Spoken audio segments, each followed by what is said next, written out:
great pleasure for me to welcome you all to our afternoon debate, economics versus geopolitics, Nord Stream 2, Ukraine and European energy security.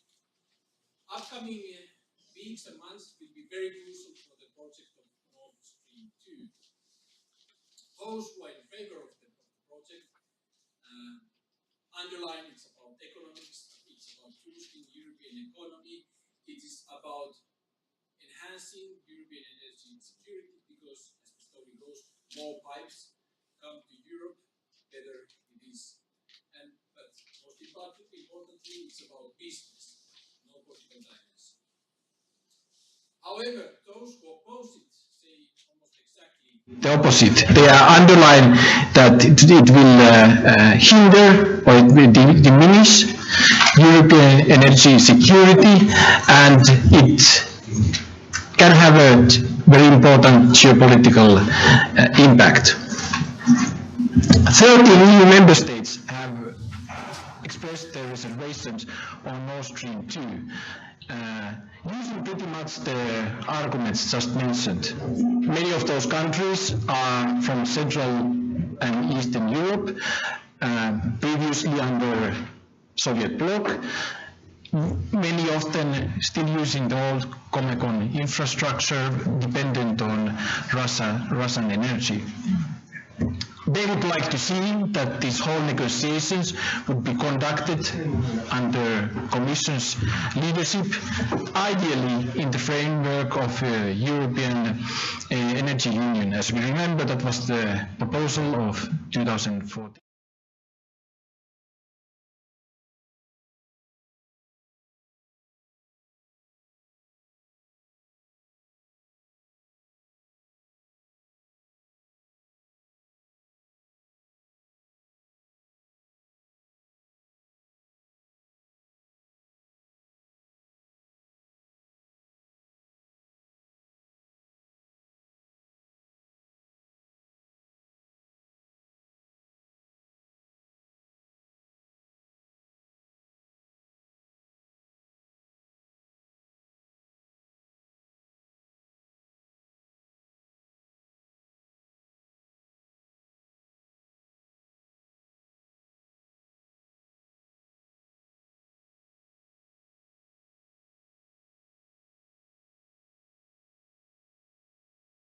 Statement or spoke in House of Commons, making a point that the act of military-grade nerve agent use in UK soil was unlawful use of force by Russian state against United Kingdom.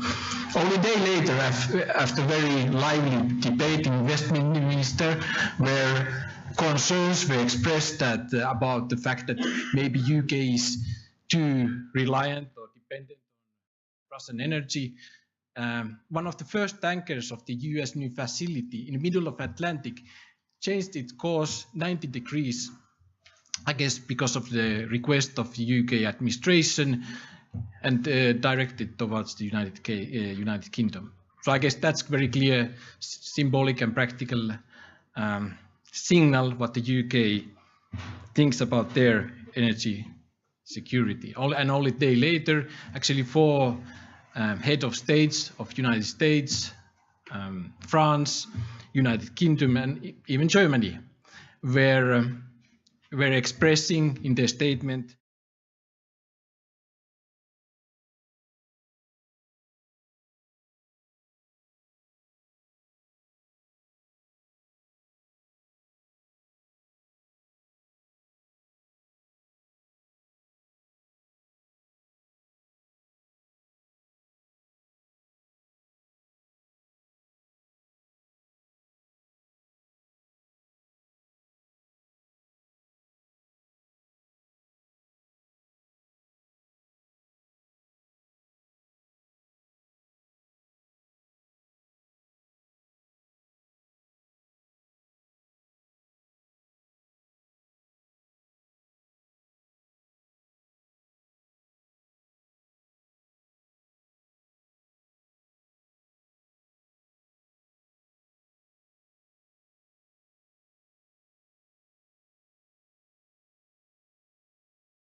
world. Energy security is fundamental to the stability of our transatlantic relationship. It's fundamental to U.S. national security and economic prosperity for all of us. It's a critical component of achieving a strong and free Europe. And the United States is ready to carry on our tradition of support for the continued success of Europe. Energy is unique in foreign policy in that it is an area where nations can work together to develop practical, technical solutions to political problems. But these solutions require steadfast commitment, they require ongoing support, and in many cases, they really call on nations to set aside immediate parochial concerns and to look at the good of a region or a sub-region. My bureau, the Energy and Resources Bureau at the Department of State, is the newest, smallest bureau in the State Department bureaucracy. We were created about 6 years ago as part of a quadrennial diplomacy and development review. And so one of the things that we have done since the inception of this bureau is really look at ways that the United States can exercise policy in support of European energy security. And I think it's helpful to look back at what has happened over the last 6 years. There's been major progress on the Southern Gas Corridor.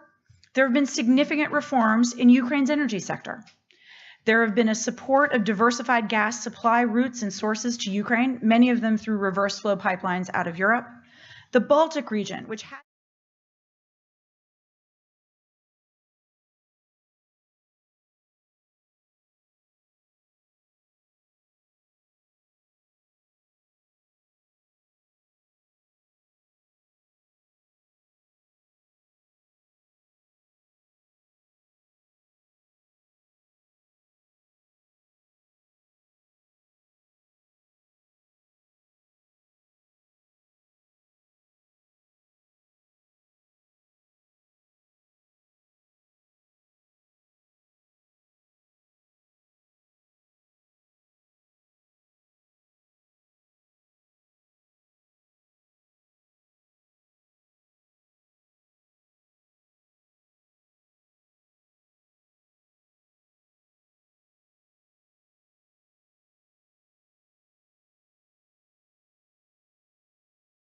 that call out Russian transgressions in a variety of areas, but most specifically with regard to aggression in eastern Ukraine and the annexation of the Crimean Peninsula. And then finally, there's been the South Stream project was canceled. It would have run counter to Europe's energy diversification goals, and we're glad to see the end of that.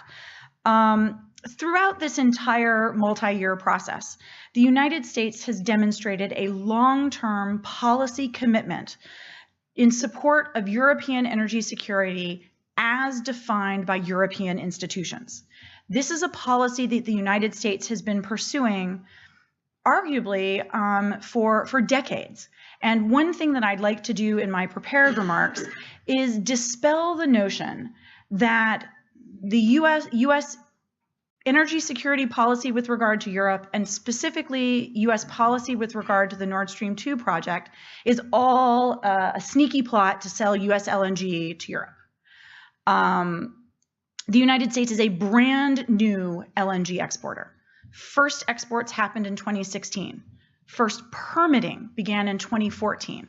Our opposition to projects like Nord Stream 2, which cut at the core of Europe's efforts to diversify sources and routes, long predates the United States' emergence as an LNG exporter.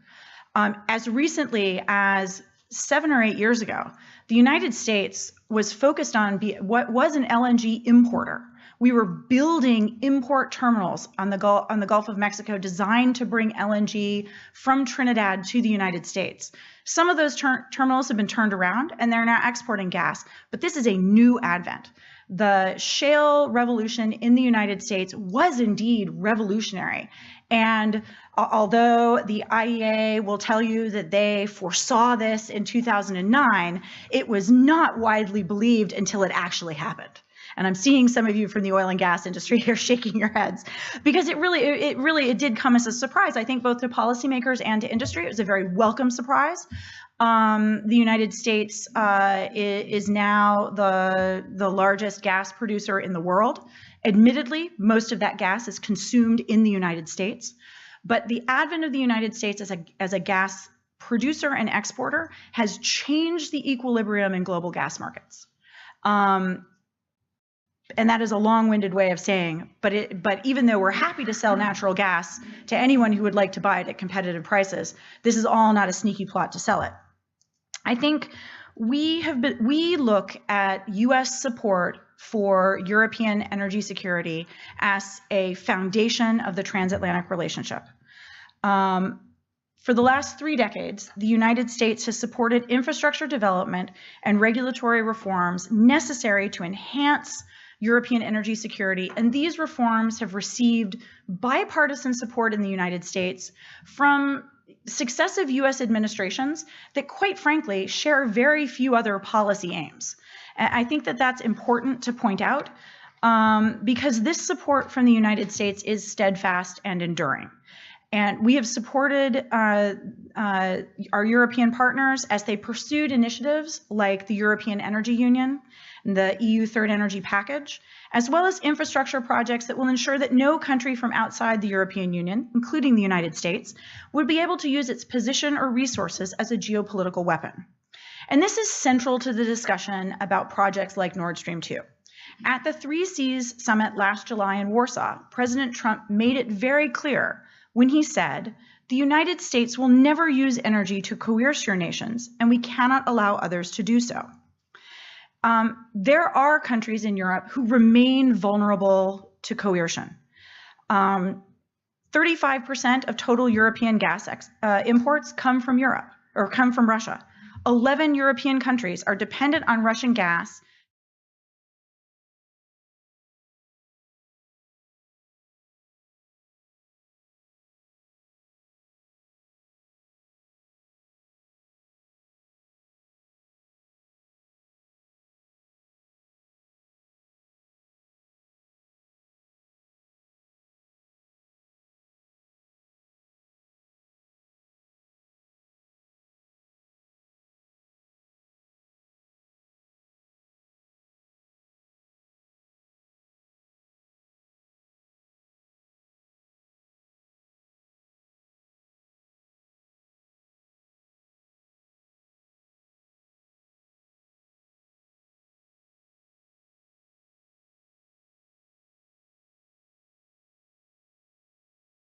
Energy diversification and energy independence, at least as significantly as it would undermine Ukraine. And I think all of us have read in the news about the recent Gazprom actions following the decision by the Stockholm Arbitration Tribunal. These actions give us a further reminder of Russia's objectives to not only hurt Ukraine, but to use the resources it commands for economic and political leverage. And bear with me as I drag everyone through this, because there may in fact be someone in the room who doesn't have the history. You know, on February 28th, the Stockholm Arbitration Tribunal awarded $2.56 billion to Naftagaz. And on March 1st, Gazprom elected not to supply Ukraine with gas that was due to be delivered. The announcement was made approximately 5 to 10 minutes before the deliveries were due to begin, leaving the transmission operators little to no time to respond. This was gas that Naftagaz had prepaid for. According to Gazprom procedures, and in accordance with the Stockholm Arbitration Court's supply case award, which was issued in December of last year. At the same time, and in the run-up to this, Gazprom had been making pressure in the transit pipe extremely volatile, which put the actual gas transit infrastructure at risk and therefore supplies to Europe. I think we can see from this that gas for Russia is not just a commodity to be traded. It's not just a source of export earnings. It is a foreign policy tool. But in this case, despite Gazprom's best efforts, Gazprom was unable to portray Naftogaz and Ukraine as an unreliable transit partner. Because in response to Gazprom's politically motivated action, Ukraine took a strong and unified approach. The citizens of Ukraine pulled together in response to a request from Naftogaz to diminish demand, one of the coldest weeks of the year. And gas consumption was cut not by the 5% goal, but by 14%. People turned down their thermostats, schools closed, and as a result, Naftogaz was able to transmit every molecule of gas that had been contracted to Europe. This sort of reaction by both the transmission system operator and the people of Ukraine, I think really underscores who is using gas as economic leverage. And quite frankly, I think it underscores, to me at least, that it's not Ukraine using it as leverage. Actions like this, though, do make it clear why the United States views Nord Stream 2 as a geopolitical threat to the European countries who would depend on gas supplies from Europe. Building Nord Stream 2 builds in for Europe and those European countries who would be receiving the gas infrastructure dependency for a generation. It's billions of dollars in construction, and the infrastructure will be good for 30 to 40 years. So right now, Europe has sort of at its fingertips the ability to make a decision to build in vulnerability or to make another choice. And the United States would encourage our European partners to make another choice. Russian efforts have extended beyond the traditional military campaign that we saw in Crimea and that we're seeing elsewhere. And they encompass a suite of what I've learned everyone in Europe calls hybrid tools. And that includes the energy sector. These tools are used to spread malign influence among traditional diplomatic, civil society, commercial, and economic channels as a means of political coercion. And there was recent analysis by the US Congress that has shown that Russia engaged in coordinated disinformation campaigns to undermine US energy policy and indicates that these same trends are evident in the energy sector in Europe. This is alarming, and Nord Stream 2 and a multi-line Turkish stream fit this model and show symptoms of malign influence and disinformation trends. In addition to those problems, there is the fact that Nord Stream 2, by concentrating 2/3 of Russian gas imports to the European Union through a single route, would create a choke point, regardless of where that gas was coming from, creates an infrastructure choke point that would significantly increase Europe's vulnerability to a supply disruption. And I'd like to talk about two factors that make this concentration of supply particularly problematic. The first is there are large-scale chemical and conventional munitions dumped along the prospective path of the pipeline through the Baltic Sea. And also, we have seen an increasingly aggressive military posture taken by the Russian Federation in the region over the past 2 years. Full implementation of both the second stream of Turkish Stream would allow Russia to end gas transit through the Trans-Balkan pipeline, which delivers gas to Bulgaria, Greece, and Western Turkey via Ukraine, Moldova, and Romania. And if fully realized, a multi-line Turkish Stream to the south, combined with Nord Stream to the north, would give Gazprom the technical capability to end gas transit through Ukraine by the end of the decade. This would cut a vital link between Ukraine and the West. It would deprive Ukraine of up to $3 billion, or about 3% of GDP. And this is at the very same time that the European Union and the United States are directly assisting Ukraine with taxpayer dollars from here and from the United States as it pursues its energy security goals. Our programs have helped Ukraine reform its energy sector, reduce corruption while increasing government revenues. They've helped increase energy efficiency and domestic gas production and reduce reliance on Russian sources of nuclear fuel. One thing it's interesting to me is that supporters of Nord Stream 2 and Turkish Stream often argue that these projects are necessary because there's going to be a future import gap.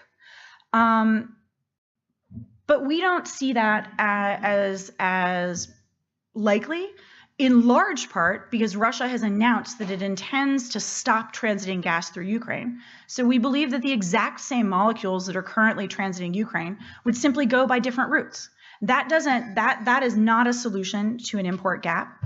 And furthermore, the existing pipeline infrastructure coming into the European Union, combined with LNG terminals, many of which are being underutilized, fully cover anticipated demand. So I think that it is important to note that although the Nord Stream 2 proponents describe this as a purely commercial project, there are both energy and national security concerns related to the project. It is worth noting that the Danish Parliament has passed legislation that would give the Danish government the ability to weigh national security concerns in determining whether to authorize the passage of any pipeline, including Nord Stream 2, through Denmark's territorial waters. Sweden and Latvia have denied Nord Stream 2 access to port infrastructure, citing acute national security concerns given the aggressive Russian military posture in the Baltic Sea. We welcome the efforts of our European partners to fully scrutinize all the merits of the project, the pros and the cons, as well as the efforts of those who are calling for full application of the third energy package to the entirety of Nord Stream 2, both onshore and offshore. The United States cooperates with European partners and supports many of the projects the EU has identified as projects of common interest. These projects, many of them, advance Europe's own energy diversification goals and will therefore strengthen Europe's energy security. In many, if not most of these cases, there is absolutely no US nexus, no US contractor, no US supplies, no US involvement. We're not exporting goods, technologies, or services. We have nothing to gain from these projects but a stronger, more stable partner in Europe. And that is what's most important to us in this national security calculation. Our support, as I said earlier, for European energy security goes back decades. And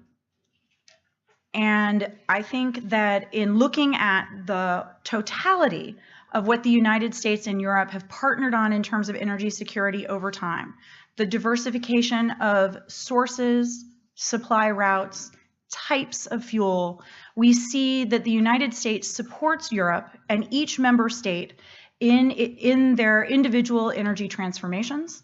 We stand resolutely with Europe as it seeks to diversify, and we certainly hope that Europe does not lose this opportunity to build in more diversification and move away from the vulnerable position that it is in today. Thank you very much.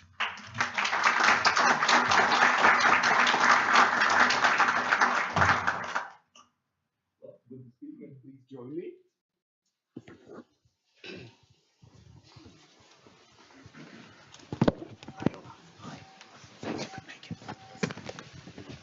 So there are microphones in the seats. Take them out, please. Thank you very much, Sandra, for these clear words, and thank you, Tommy, for the introduction. Thanks, of course, to the U.S. mission to the European Union for making the original proposal, taking the initiative. We're extremely grateful. So it is my honor and pleasure to moderate the debate now. Let me make some remarks. I just got to find some space. Thank you. First of all, this is on the record. This is actually live streamed. So we can be watched by people outside. You are very much encouraged to tweet whatever you find worth tweeting. And I think, do we have questionnaires like for an evaluation? If not, do we have? Yes. Okay, so when you leave, please, if you'd like to, fill in a questionnaire about your evaluation of the event. Now, let me introduce the speakers. Starting with, Sebastian Sass, right here on my right. Sebastian Sass is an advisor to Nord Stream 2 and the EU representative. And right next to me here is Klaus Schäfer, the CEO of Uniper, an international energy company. One of the actors in the Nord Stream 2 project, together with Gazprom. Now, right here to my left, Alyona Asmolowska, who is the head of corporate communications of Naftogaz from Ukraine. It's already been mentioned. And last but not least, Benjamin Schmidt, who is a European Energy Security Advisor of the Bureau of Energy Resources in the State Department. And well, one more thing I would like you to do is to avoid jargon as far as possible. You know, please consider that not every one of us here in the room is an energy expert. So please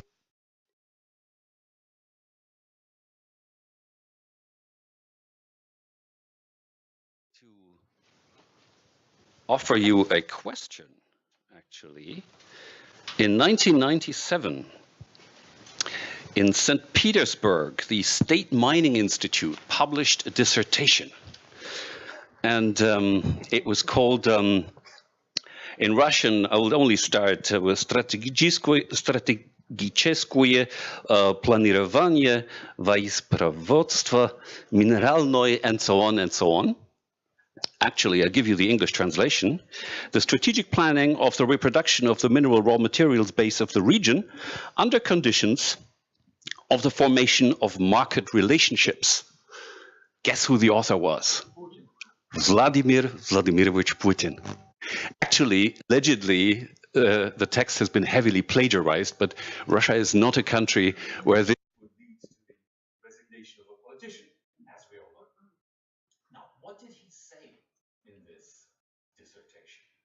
4 points, very simply. The Kremlin wants to prevent European countries from diversifying their sources of energy supply, particularly in gas. It wants to strengthen its hold over the international gas market. It wants to acquire downstream assets, that means distribution and storage capability in Western countries, and it wants to use those assets to exert political pressure. So, my question to Klaus Schäfer: should we completely ignore this and just go ahead with business? The floor is yours. First of all, sort of before we dive back into what someone had said 20 years ago, just to set sort of like 2 or 3 topics straight, because I think that's important for the discussion. Indeed, we're one of the largest European energy companies, and jointly with 4 other companies.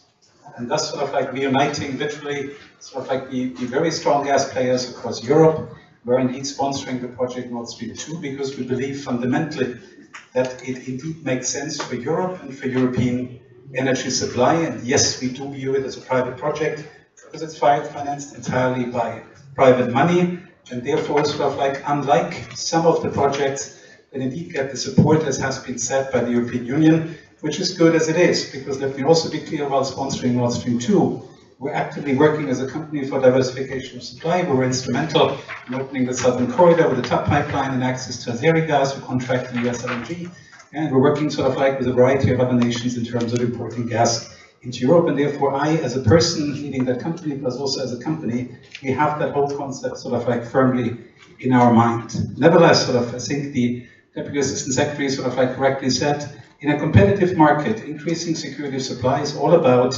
further routes and further sources. And therefore we work on all of those, and to us Nord Stream is simply one of the additional routes that we can use in a market indeed where we believe it will be growing and the import will be growing. But I leave that to all the market participants, because that's the element of a competitive market that indeed sort of like we need to see where the additional gas sort of like should be coming from. We believe sort of like there's a strong necessity. And also from an energy security point of view, and I think that is a point that also has been raised, very important, we do believe that European energy security actually benefits by not having gas flows from east to west through some of the Eastern European countries, that this way sort of like can only be dependent on one source. I think if the gas enters Europe at sort of like defined points, become part of the overall mix of Europe, and then the supply of those countries rightly happens out of the west, and And you know that we're one of the largest suppliers actually to the Ukraine in terms of gas from the West. And I think that must be the concept, so that every country has access to all sources of gas in Europe, be it from Algeria, be it from Norway, from the Netherlands, wherever it is. I think therefore conceptually, also sort of like changing the setup of the gas infrastructure across Europe through projects of the European Commission, through private projects, in our view makes perfect sense. Therefore, it's sort of like indeed, if we look at the question, sort of like, do we reduce dependency, which is an important concept in energy security. 20 years ago, the gas market in Europe looked fundamentally different. You had destination clauses,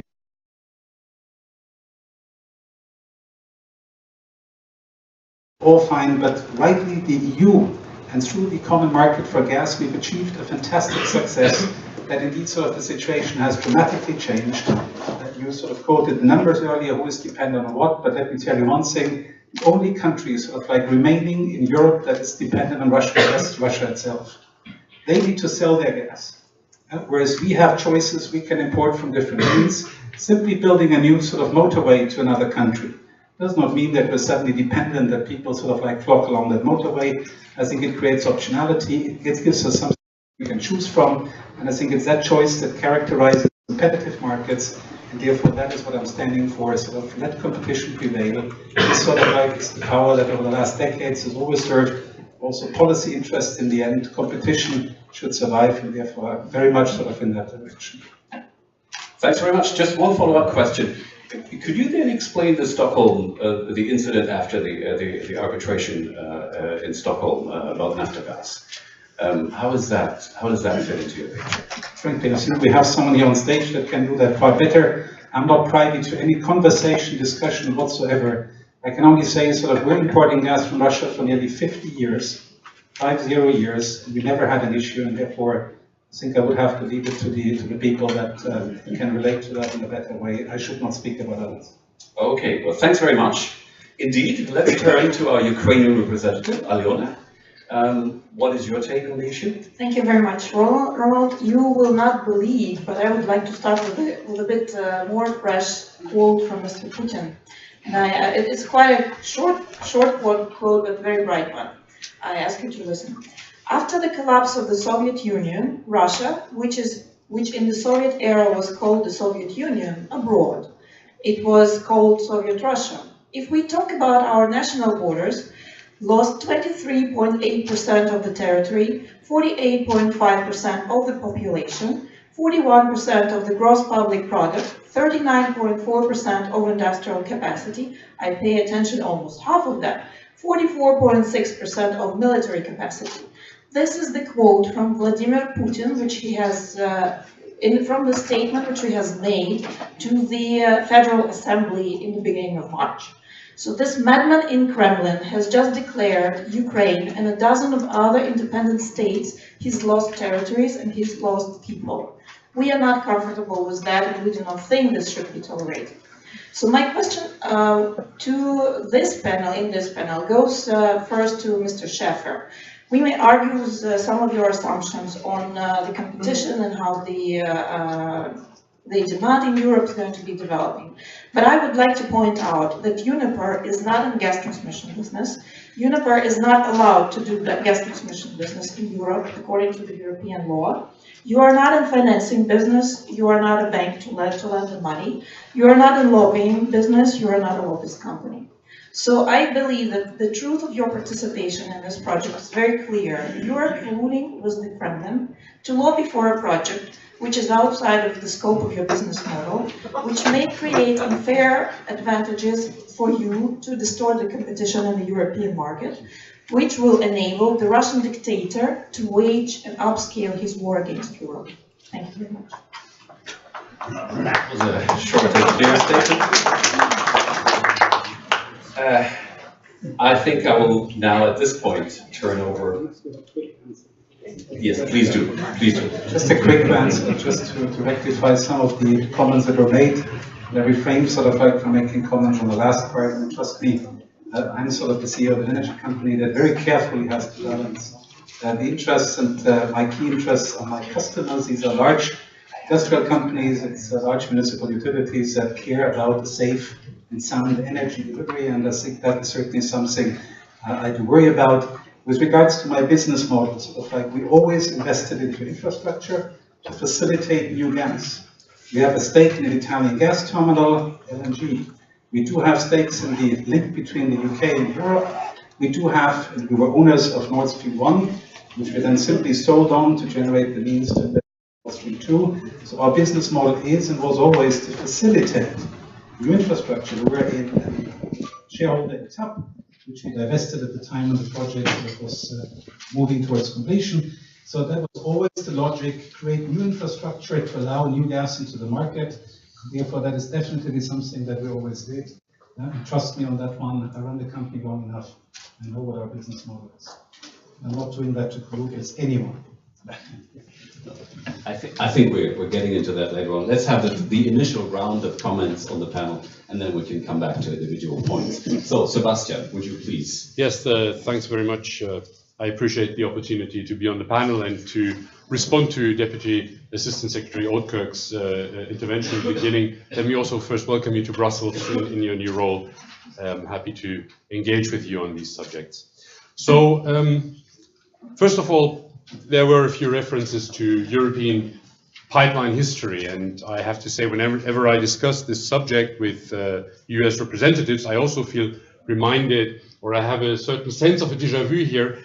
You may remember that back in the 80s, there was already a pipeline project from onshore from Russia to what is the EU nowadays, and back then the US administration under President Reagan imposed sanctions on that project. That is the same gas transportation route that the US administration now is forcefully claiming to be defending, and very much at the time putting it under sanction with the same arguments that you are now raising against Nord Stream 2.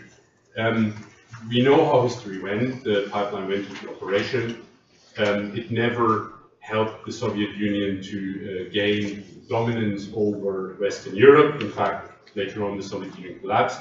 The pipeline is still there, and I think everybody, even on this panel, would agree that it has delivered good services to European consumers since then.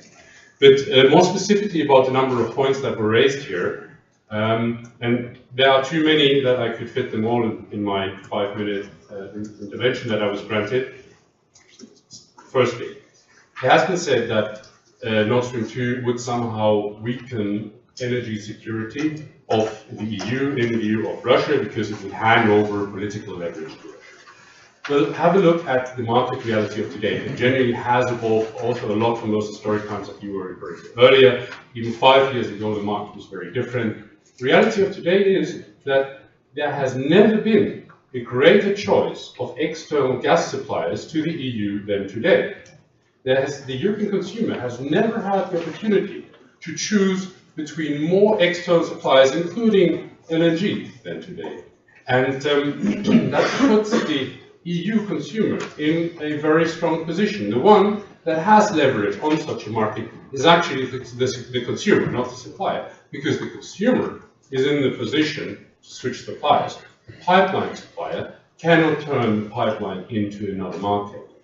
And that's why the assumption that an investment like Nord Stream 2 in another pipeline from Russia to the EU would hand over some kind of leverage is simply based on a conception of the European internal market for gas, which is outdated. It's not today's discussion anymore.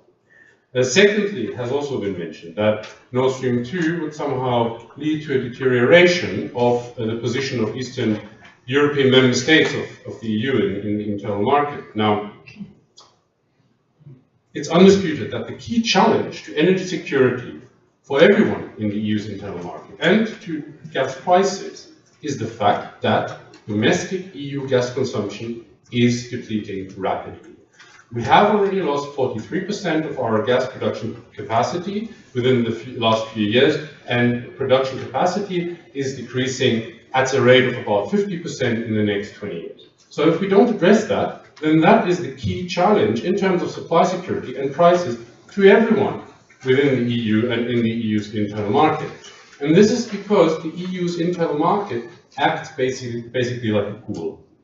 If you have shortage in one part of the pool, then it affects every participant on the market. And that also applies to the situation, to the market situation of Central and Eastern European member states. If there's shortage somewhere in the internal market, also affects Central and Eastern European countries. However, the beauty of it is, if you invest into infrastructure that feeds gas supplies into this internal market, they are also available to all market participants. And I will admit that, of course, there are still shortcomings in terms of the integration of some parts of Central and Eastern Europe into the internal market of the EU. The progress is being made on a yearly basis. That's even confirmed by the European Commission or by the Agency for the Cooperation of European Regulators. Market integration is getting better year on year. And therefore, it is also in the interest of Central and Eastern European countries to have additional volumes available that Nord Stream will provide to the internal market. And just a very short word, if you allow me at the end, about the Ukraine. I'm also not representing any of the companies that are directly involved in that most recent dispute, so I will not comment on that. But what I can say is what also our financial investors have said many, many times. If you are in good faith concerned about the future of the Ukrainian transit to the EU, then you first of all need to look at and to ensure that the system is fully technically available and maintained. We know that there have been huge question marks over that. As long as this is not secure, it's hypocritical to criticize Nord Stream 2 for undermining the position of the Ukrainian transit system if the Ukrainian operator hasn't taken care himself that it's technically available and fully maintained. And as to the broader questions that have been mentioned between the EU and Russia, this is a dramatic times, I know. There are a lot of many difficult developments between Russia and the West, and certainly there's a big political debate that needs to be held, and hopefully it will lead to constructive conclusions. But Nord Stream 2 simply is the wrong context for that. If Nord Stream 2 would not be implemented, not one of the big political problems that we're seeing between Russia and the West would go away. It would only be the internal market consumer in the EU who would be shooting himself in his own foot. You need to recognize we are financed and supported by 5 leading companies from Western Europe, and we also need to recognize that we need to move the political debate into a context where it actually belongs and where it could produce more constructive results than simply preventing one individual infrastructure project from happening. Thanks very much. Thank you. Oh, this is almost like for an Oxford-style debate. We should have taken a vote in the beginning and at the end. But Sebastian, one follow-up question to you, nevertheless. Did I understand you correctly? You said that Russia's behavior after the Stockholm pronouncement is to be explained through the lack of maintenance of Ukraine of the pipeline, or what? No, I can give you a brief answer to that. I didn't say that at all. How would you comment Russia's behavior? I actually responded to that question. I said, look, I'm not representing any of the parties directly involved in that dispute, so I'm not the one to comment on that. You would have to invite another representative for that question. But I mean, this is relevant. I mean, seriously, I'm just speaking as a neutral moderator. I think this is a relevant question when we talk about the problem whether Russia can be trusted with energy deliveries, or whether Russia is just interested in the money it gets, or whether Russia considers energy deliveries as a tool, which it did in this case. What you're putting forward now is another question. You're asking whether Russia has been a reliable supplier to the internal market. And yes, and as just also confirmed by Carl Schiff for Uniper here and our other investors, yes, Russia has had a very good track record of delivering gas to the EU. Over 50 years, there's not one other supplier that has such a long and reliable track record. And let me also remind you of the cold spike earlier in this year, when temperatures went up and there was a huge spike in gas consumption. Currently, there is not one gas supplier to the EU who would have been in the position to deliver those amounts of gas that we needed when it suddenly became very cold at that speed. There is no other. So yes, Russia is a reliable supplier for the EU. That's a clear statement. Yeah, would you come in very briefly, Aljona, and then we turn to Benjamin. Thank you very much. I think the answer to this question is very simple. Russia is not a reliable supplier of gas. Russia is using gas as a political weapon to force decision it wants to have from the European Union, from Ukraine. In 2006, it has initiated the first gas war where they wanted to get hold of our gas transmission system, like they have done in Belarus and Moldova. In 2009, they have, where they failed in this first gas war. In 2009, they have initiated the second gas war, where they have stopped supplies to both Ukraine and the European Union. And the goal of this operation was to force Nord Stream 1 to get the permits and be constructed. That was successful, as we know. On the third gas war, which they have tried to create in the beginning of March by failing supplying the gas we have prepaid under the contract terms, that goal was to push through the permission for the Nord Stream 2. We are still to see if that tactic worked in this case or not. Okay, thank you. Thank you, and thanks. I'm glad to be back here in Brussels and see colleagues from Nord Stream 2 and Naftogaz and Uniper. I wanted to kind of frame my opening statement through, I saw Klaus Schäfer at the Munich Security Conference last month, and in between then and now, 3 of the Nord Stream companies, not Shell and Engie, but 3 of them, OMV, Wintershall, and Uniper, released a letter which was entitled Nord Stream 2, exclamation point, for a strong Europe. And I wanted to respond directly to a few of the accusations against the United States in that letter. The quotes that I'd like to frame this around are the public, quote, the public debate about the Baltic Sea pipeline, Nord Stream 2, has recently become bizarre. The facts are hardly taken into consideration anymore, and that it cannot be that Europe's energy provisions become a plaything for American energy, economic, security, and geopolitics due to a lack of factual arguments against Nord Stream 2.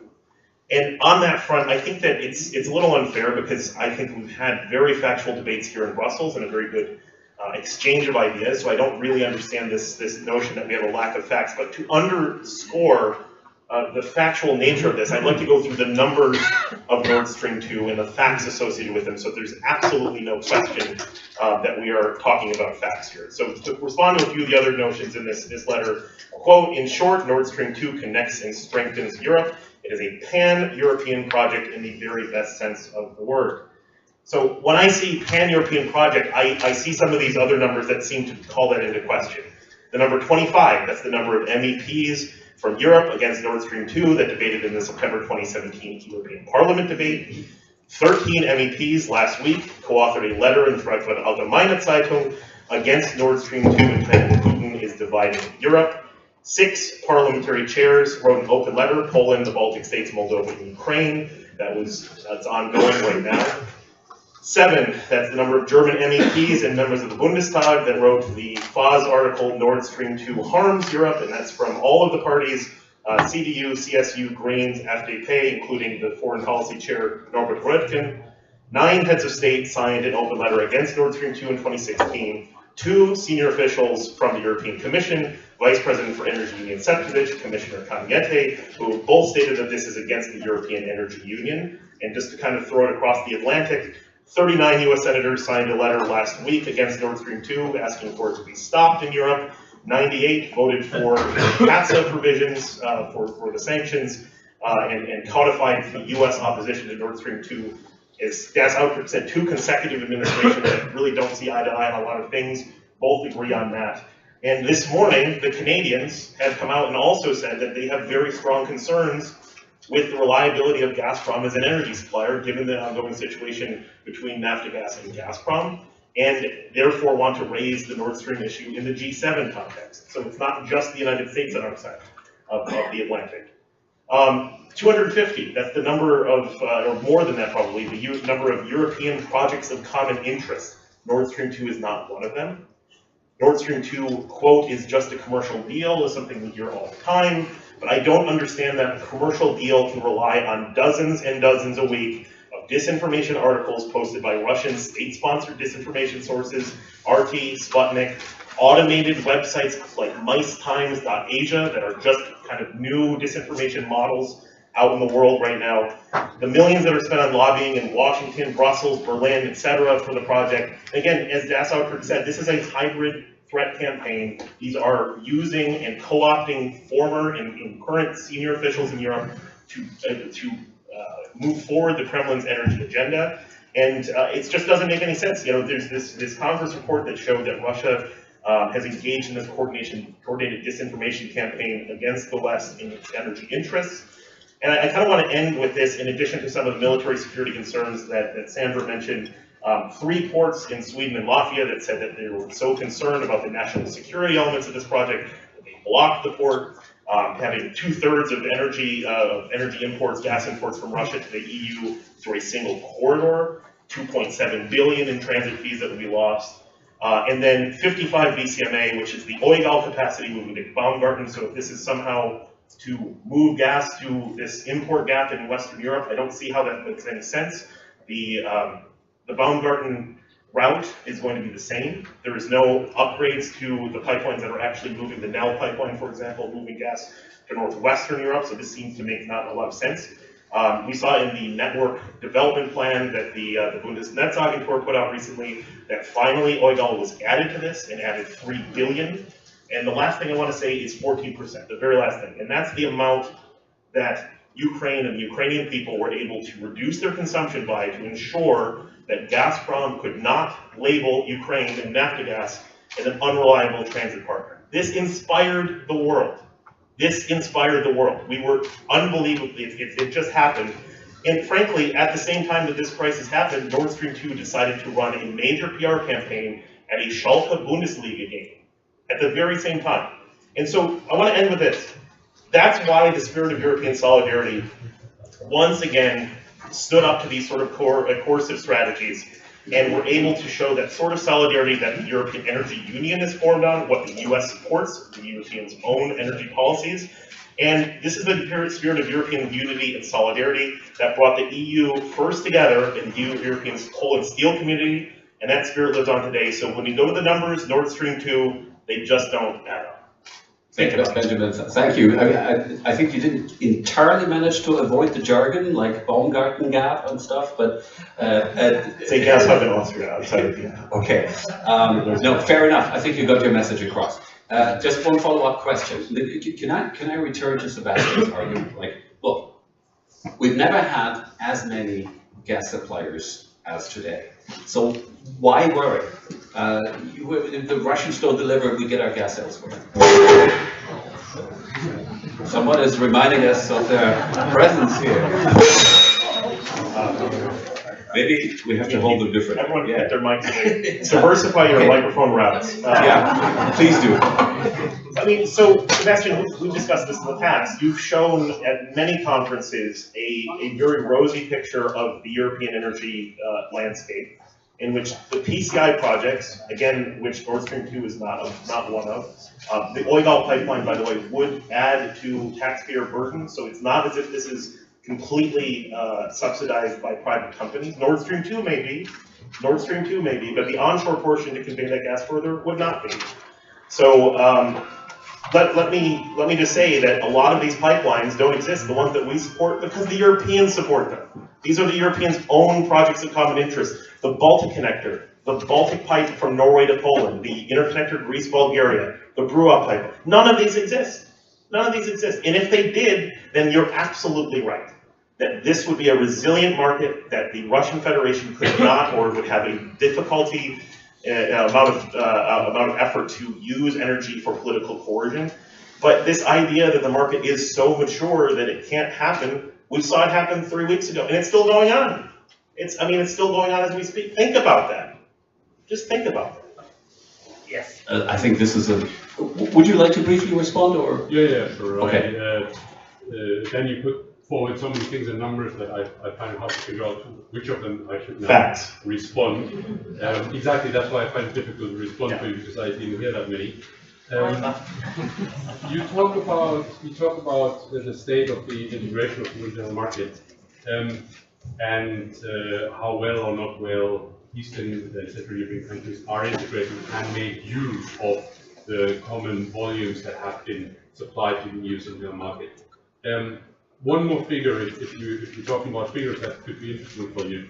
The volume of reverse flow capacity, basically for those who are not energy experts, the volume of gas that can be shifted around from Western Europe to Central Eastern European countries has grown year on year by 42 billion cubic meters between 2010 and 2015. 42 billion cubic meters, that's close to the volume of the planned Nord Stream 2 pipeline.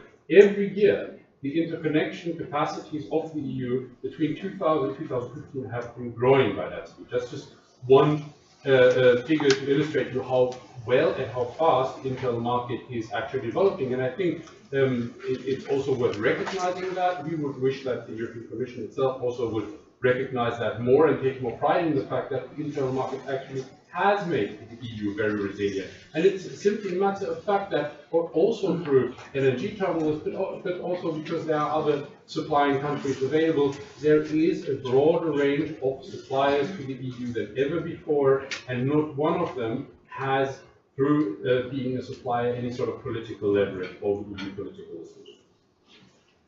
Well, Aliona, political leverage. Yeah, that's my topic. If I may, there are also a lot of numbers which are not facts in the speech of Sebastian here before. I would like to bring out some figures just for you. He rightly says that the European Union is now much more prepared for Russian gas blackmail. But the point is that with Nord Stream 2, Russia fixes the situation and reverses the entire progress which was achieved by the European Union since 2009. Speaking of the much more resilient Europe, I will just give you a couple of numbers. Which countries are how much reliant on Gazprom still? This is 2016. So we have Finland, Estonia, Latvia, Belarus, Slovakia, Austria, Serbia, Bulgaria, and Greece rely on Russian gas imports by 80% plus. Poland, Hungary, Turkey rely on Russian gas imports by 60 to 79% of their total imports. Germany relies on Russian gas by 40 to 59%. UK, France, Belgium, Italy need 20 to 39% of Russian gas to make up their consumption. And there is only one outlier on this map, which is 0 to 19 is Ukraine, because Ukraine has not been buying gas from Gazprom since 2015. We gave it a try to implement the Stockholm Award, but we all know what happened to that. Gazprom failed to supply. So I urge you not to use this argument that Europe is now so rosy and happily prepared for another project which will split it into halves. Speaking on another argument you raised, that Ukraine should have invested into its system to make Gazprom comply with its contracts. I have not seen any single evidence to support the fact that Ukraine is not investing enough. In fact, the crisis which happened in the beginning of March, when it was extremely cold in the European Union, extremely cold in Ukraine, when Russia failed to supply prepaid gas 15 minutes before the start of supply, when they made a public announcement about that in Reuters to make sure that it's very difficult and very expensive for us to source some replacement gas, the system was working fine. Every single cubic meter of gas which was supposed to be sent to the European Union, it was delivered. If not test system under this condition, what kind of test do you need to prove that the system is in good shape? Thanks, Aliona. I mean, we could continue this back and forth on the panel, but let's throw it open to the audience, take a round of questions, and then we can come back to some summarizing points. We have only slightly above 20 minutes left, so please consider that. Be short, introduce yourselves, and ask a question, or make a short comment. Sir, in the third row, right here. Yes. Jakob Semmer, I'm an EU official speaking in a private capacity, yours allowing you. Perhaps an unexpected comment, this should really be a footnote more than anything else, but allow me a slightly different angle, a linguistic or neuro-linguistic or bordering on the questions of disinformation. Both of the gentlemen seated to your right, moderator, referred to one of the two countries occupying center stage here today as the Ukraine. allow me to comment on this. This is not an innocent choice of terminology. The Ukraine denies statehood of Ukraine. This refers to a geographical region, to a component of the Soviet Union. This is not by chance, because both of you gentlemen have been extensively coached to speak publicly in this way. This is an offensive, insidious, and very deliberate Thank you very much on behalf of Ukraine. This is wearing my other hat. You would be tolerant to that if they return Crimea to us. You mean like the United States of the Netherlands? May I just one more sentence? But really one. Yeah. So, without getting into the nitty-gritty of everything that has been said, because there is that much more, which will come to the comments to follow now, it is obvious that both of you gentlemen take supposedly large personal advantage of financial flows from Russia, a state that is waging overt war on the borders of the European Union and covert war or hostile action against many member states of the European Union. Good point. Thank you very much, madam, and then the gentleman in the second row. Right here, second row. Thank you. For me, there is no doubt that economy is one more weapon for someone who has been trained in the ex-Soviet Union. And we have plenty of signs that no weapon is going to be spared to Europe in order to achieve certain goals. My question is, how do you see the prospect of having new possibilities around Greece and Cyprus, and the fact that Turkey is trying to not let that happen? Would that be helpful for Europe if this went on? You mean the exploration of new resources? Of new resources. All right, sir. Thank you. Just a brief comment on certain points which have been expressed today. That's, first of all, Sebastian, why you are never questioning what is the technical condition of the Russian system, infrastructure? Do you think that this, you see, volatile pressures in the Russian pipe cannot be explained by the poor condition, technical condition of the Russian infrastructure system? Because 2 years ago, Mr. Miller said that they were going to dismantle it because of the technical condition. But there was an offer to repair it. It said, no, it's too expensive. And last year, twice in the international conference, it was mentioned here in Brussels, leakage there in the Russian system is almost more than 20%. It is terrible. Perhaps that is the explanation. And second, just briefly, we should think also about the market. Market to be resilient. And I don't think that in Viborg, when Russian gas comes, so it is with a fair price. Because recently, Russia has already commissioned interconnector there, and from Balovnenkovo another infrastructure pipeline. So that should be also taken into consideration, and impact assessment. What are the price of the gas if it comes via the Baltic Sea to Eastern and Central Europe should be taken into consideration obligatory. Thank you. Thanks very much. We take two more questions. There was one back right there. Thank you, Jean Villois, Jacques Delors Institute, Paris, formerly commissioned. I have heard a number of issues which are very important, some against Nord Stream and some other in favor. First of all, the collapse of the Dutch production is creating a huge gap of gas availability in Western Europe.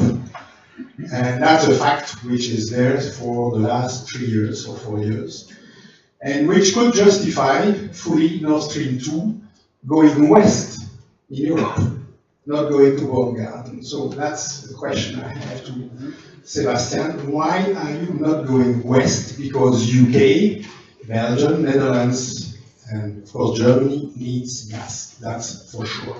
And they will miss gas, because we cannot expect the Norwegians to give more gas.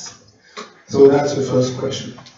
Second, nobody is mentioning that Gazprom is still subject of an inquiry or an antitrust inquiry by the European Commission, which is lasting for 5 years, for partitioning particularly Central Eastern European countries by maintaining or opposing, I would say, the single market rules in these areas.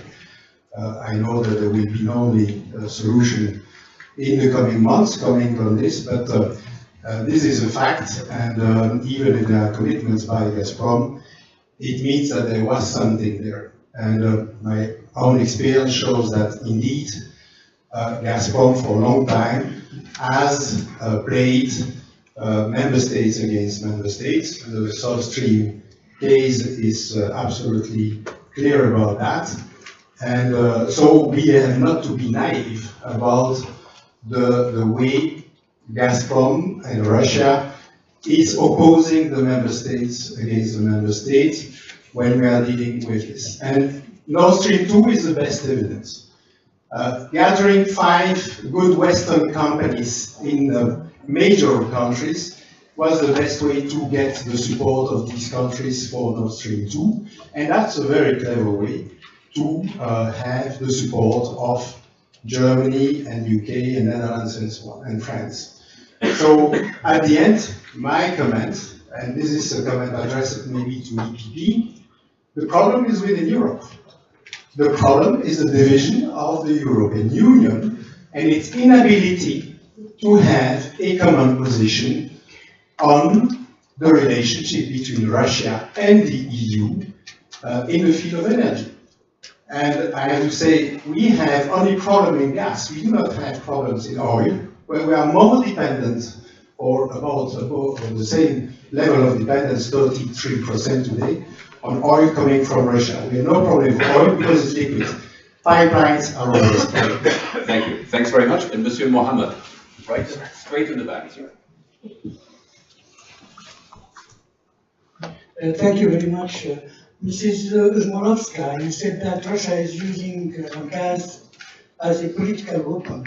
Which country is not using its own products as a political weapon?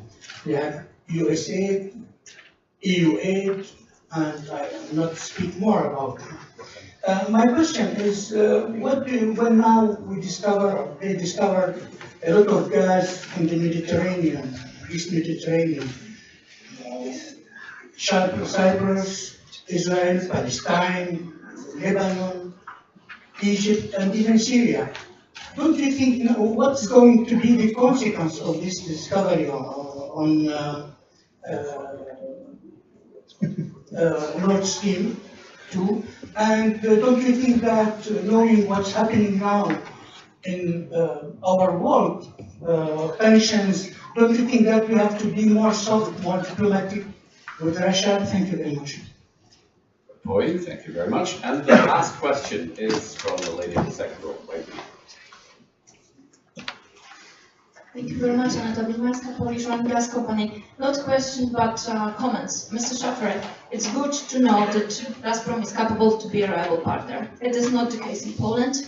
Only since the accession of Poland to the EU, Poland has been affected by 7 gas disruptions from Gazprom, with any notice, no justification, no information, how many days it will last. Indeed, this is a threat for us.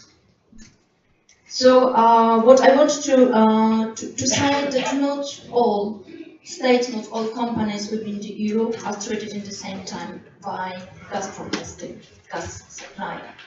So I don't think that it should be a surprise that we don't want to be anymore a hostage to Gazprom with the long-term contracts with indigenous provisions.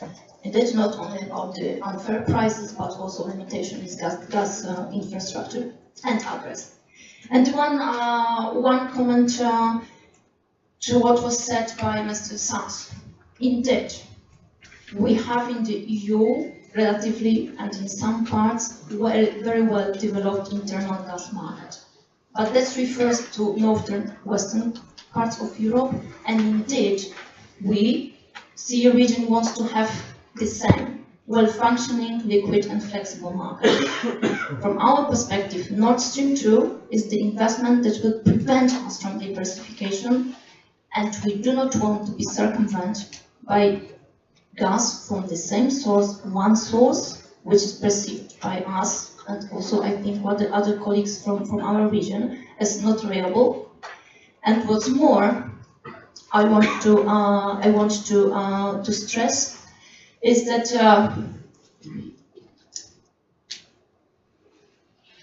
we perceive it as the threat also for the unity of the EU. And what more, it's not about only Nord Stream 2, oil, as it was mentioned, but also what we are observing, increasing of Gazprom control over transmission other infrastructure within the EU. That's especially can have a very bad results on our market, not only gas market, but also on our competition position within the EU. Thank you very much. Thank you very much. Now that's food for thought. Please pick out one, maximum 2 points of those that were asked. Klaus Schäfer, why don't you go first? We picked the gas topic, and I think it has been framed both by a colleague from Poland as well as from the Ukraine. I think the one topic, honestly, sort of like I'm at loss to understand. If both countries say they don't want to depend on Russian gas, I heard that loud and clear. At the same time, they believe it's wrong to transport Russian gas into Europe. Nevertheless, sort of like I hear strong interest to say I want to transport the gas and benefit from it, because it's important for the GDP and the country. While at the same time, indeed, I don't want to sort of get the gas for my own country. Isn't the logical conclusion of all of that?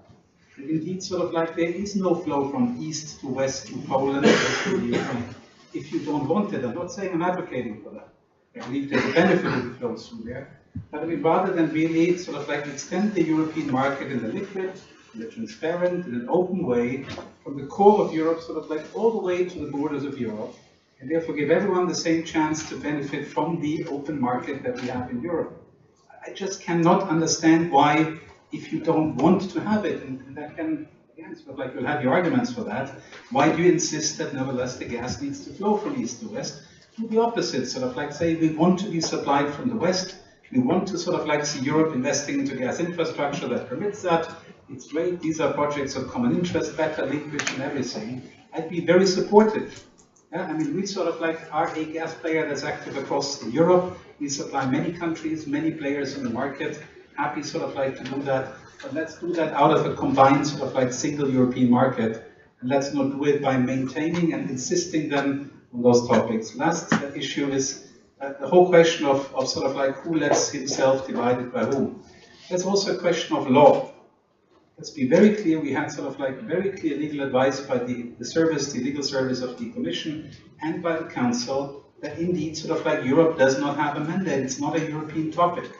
We again now sort of like in the issue of extending the gas directive, have again now a view by the legal service of the European Council that indeed what is planned here sort of like violates international law. I'm not sure sort of like why we're sort of so strongly advocating for doing things that really go against the core principles of Europe, maintain sort of like principles of law.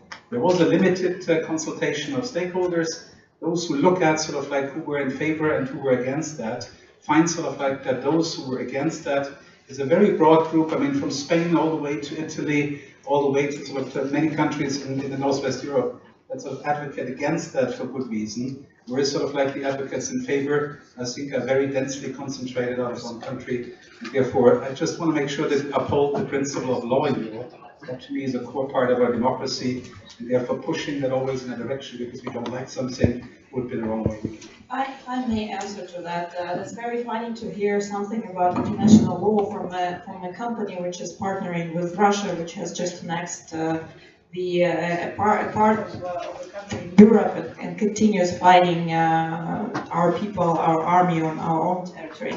I would like to answer the question from the gentleman which was addressed to me, which kind of also answers the comment of Mr. Schäfer.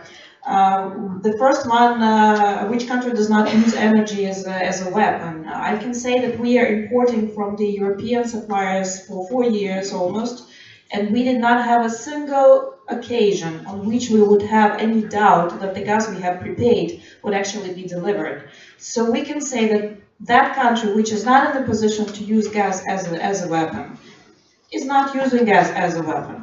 Gazprom was also supplying gas to us under the negotiated winter packages together with the European Union back in 2014 and 2015. When it was not in the position to use gas as a weapon, it was supplying gas as a normal shipper almost.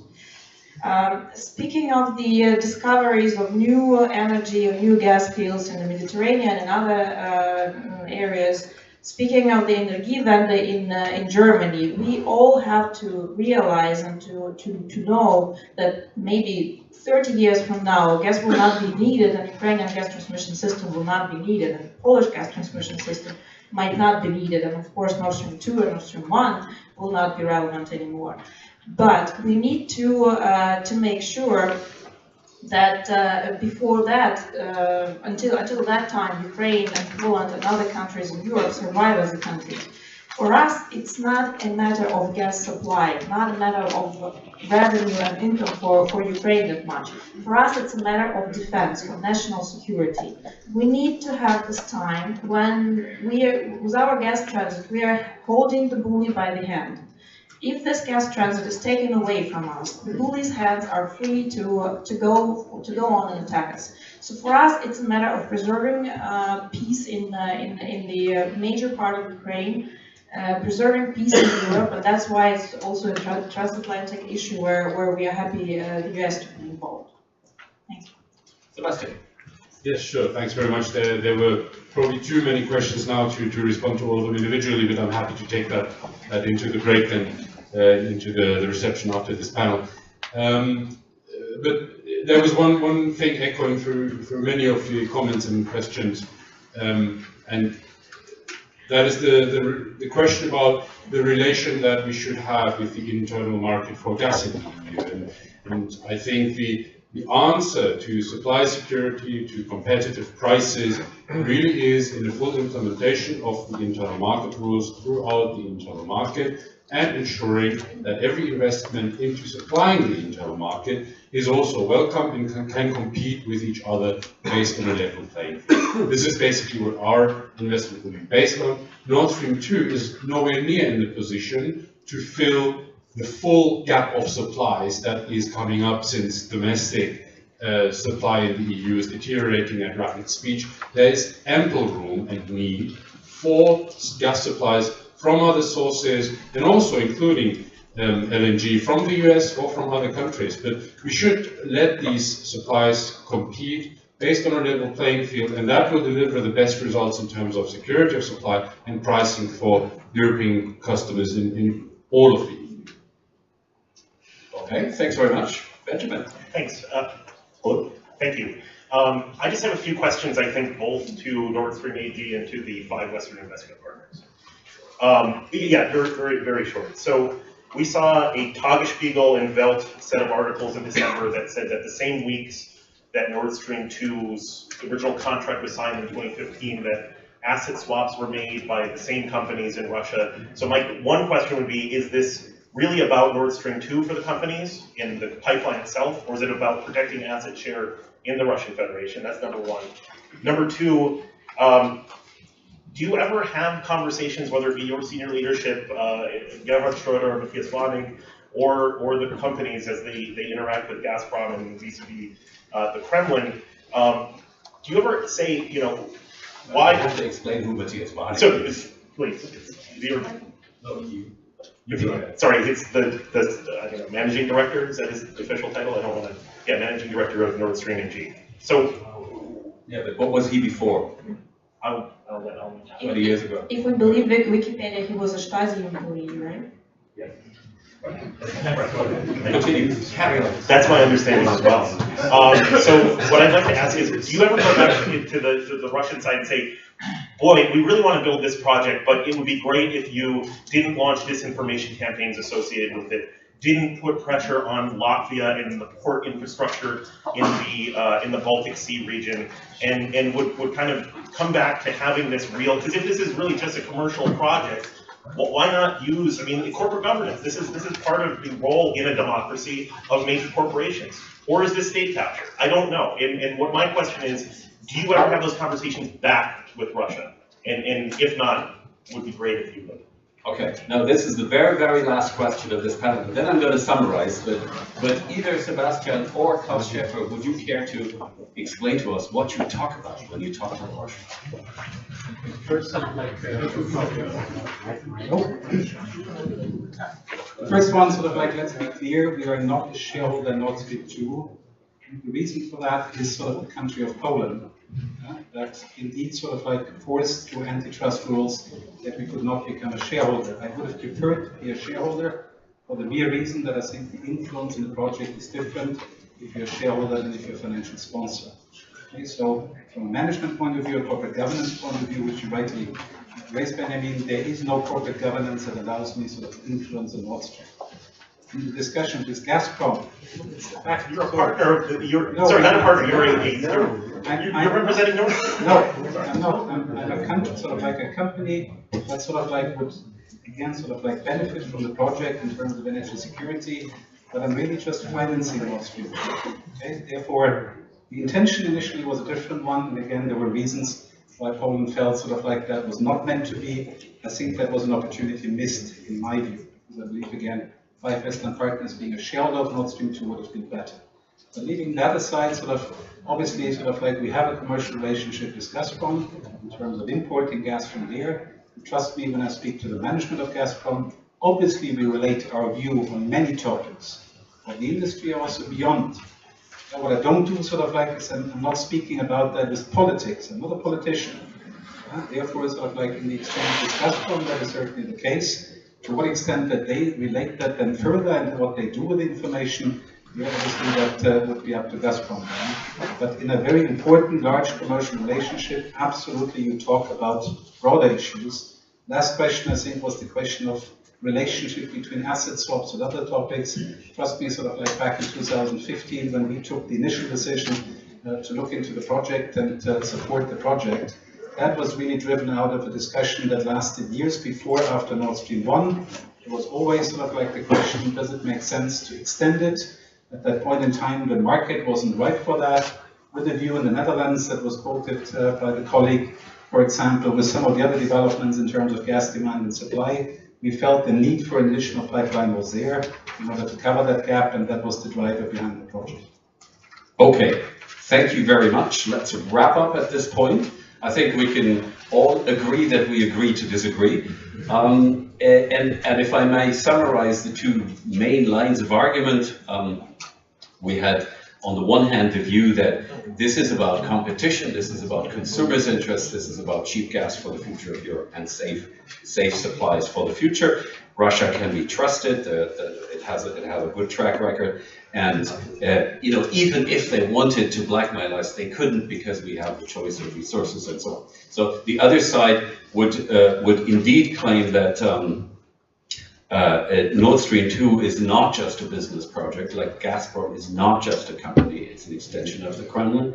That the aim of Nord Stream 2 is a geopolitical project, is to split the European Union, to weaken the European Union also politically, to decrease the security of countries like Ukraine, and to increase dependence on Russian energy deliveries, and thereby undo much of the progress that has been achieved in recent years.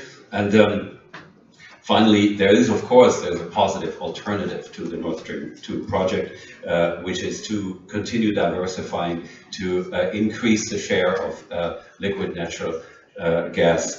natural gas deliveries from other parts of the world, among them from North America, and absolutely to not let ourselves be divided. And I think the last notion from my side is, I think it's very important that we have both Americans and Ukrainians and, of course, Europeans on this panel. Sorry, of course you are. members of the European Union and other Europeans and North Americans on this panel. Thank you all for sharing your insights with us, for a frank exchange of opinions, and thank you for participating. Thank you.